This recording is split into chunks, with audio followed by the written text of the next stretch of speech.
Hey, I'm Ricky Carmichael, and a little advice if you've just gotten your first bike, and you're not really familiar with riding, take an MSF riding school, and learn how to ride the bike. They'll kind of teach you how to do things and just learn the fundamentals. Don't go out and try to do it yourself. Go ahead and take the class. It's well worth the time.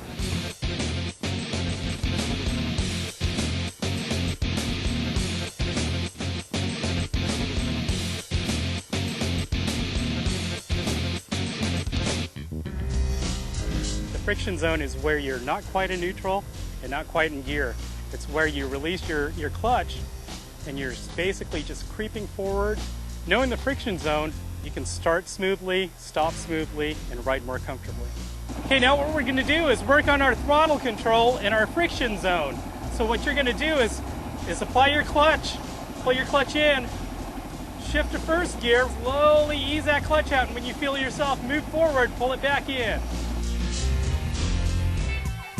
The next step after power walking is to be able to ride the motorcycle with your feet up, and you're going to do this in first gear. We're going to start out by giving it a little throttle, letting the clutch out, finding the friction zone. Once your motorcycle is moving, you want to put your feet up, find the cradle of the motorcycle, squeeze your knees in, look straight ahead with elbows up. All right, guys, it's time to put everything together. Let's start riding. Why don't you start your motorcycles? Your knees are tight, knees in, squeeze the bike. Good, elbows high. Nice and steady throttle, look through your turn, look that way. Good. When I started braking, it was much more difficult because I was using the front brake first instead of the back. Now, if you use the back brake first, it is much easier. You don't kind of slide out of control. Okay guys, what we're gonna do next are controlled stops. The goal is to try to put your front tires in between the cones.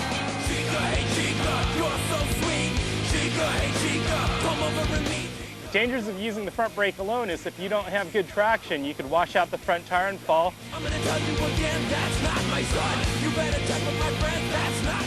Awesome. Remember, we're still working on the elbows up, knees in. Good job. When you stop the motorcycle, you should always apply both brakes. Things that you have to remember for shifting gears: you want to accelerate, get enough speed, roll off your throttle, pull in your clutch, shift up to second gear, let the clutch out slowly, and apply the throttle. The only thing you need to do to downshift is grab your clutch, right, shift down on the shift lever, okay, and then release the clutch, and then make a smooth turn on the outside. As a beginner, when you first get your motorcycle with a clutch and a geared bike, it's tough. I remember it. It doesn't seem so long ago that I was learning how to ride a 60cc motorcycle with the clutch and the gears, and I just got together with my family, put some cones out there and just made a small track, and then just went from cone to cone and just went up 2 gears and then made sure I went back down 2 gears. What we want to do is stand up on the motorcycle on the foot pegs while maintaining control of the motorcycles when you're riding. 80% of off-road riding is done standing up on the motorcycle. It gives you the best control of the motorcycle. What we're going to do now is build from that. We're going to work on our lower body control. The key to the lower body control is to weigh your inside leg to make the motorcycle turn. So if you want to turn left, put your weight on your left leg. So turning is also another huge part of riding. It's all these different techniques crammed into one. And when you enter into a turn, I think it's important to keep your weight neutral on the bike. Weight the outside peg a little bit. Use your inside leg for balance to kind of feel the ground and not put a lot of weight on it, but just keep it out there for safety. If something slips out, you can front or rear wheel. You can kind of use it to stand yourself back up. You pretty much need to be prepared for any type of situation, especially hills. First gear. First gear. Stand up. Weight forward. Good. Shift your weight to the outside. Nice weight shift. Good. Make that turn. Weight back heel. Good. I know you saw me, but you kept on walking the other way.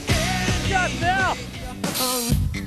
There is a technique to ride over obstacles and boulders and logs. One of the things you want to remember is you want to approach it at a good speed. You want to approach it at a 90-degree angle. You want to be perpendicular to the obstacle. And then right before you hit the obstacle, you want to give it a throttle burst. And that throttle burst It's going to unweight your front end, so when the front wheels hit the obstacle, it's going to allow it to roll right over. Take a note on the knees and elbows being bent, weight centered over the motorcycle. That's a wrap on the class. How you feeling? Pretty good? You want to get out there and ride? I want you to remember one thing. While you might feel like you've learned everything and you're going to get out there and apply what you've learned, when you ride a dirt bike, you never stop learning.